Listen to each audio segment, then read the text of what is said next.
ক্ষমতা গ্রহণের আগেই গাজায় যুদ্ধবিরতি চান ট্রাম্প। যুক্তরাষ্ট্রের প্রেসিডেন্ট নির্বাচনে জয়ী ডোনাল্ড ট্রাম্পের অভিষেক অনুষ্ঠান হবে 2025 সালের 20 জানুয়ারি।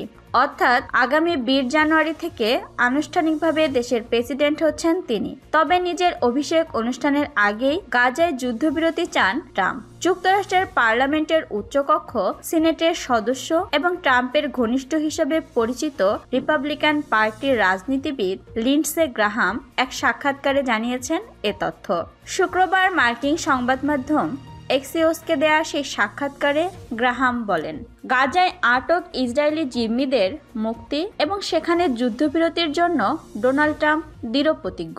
এমনকি তিনি চাইছেন প্রেসিডেন্টের অভিষেক অনুষ্ঠানের আগেই যেন এ ব্যাপারে সুরাহা হয়। এক্সিওসকে দেয়া সাক্ষাৎকারে গ্রাহাম আরও বলেন, ইসরায়েলের সরকার এবং জনগণকে আমি বলেছি যে এই মুহূর্তে ট্রাম্প জিম্মিদের মুক্তির ব্যাপারটি মনোযোগের কেন্দ্রে নিয়ে আসতে চাইছেন।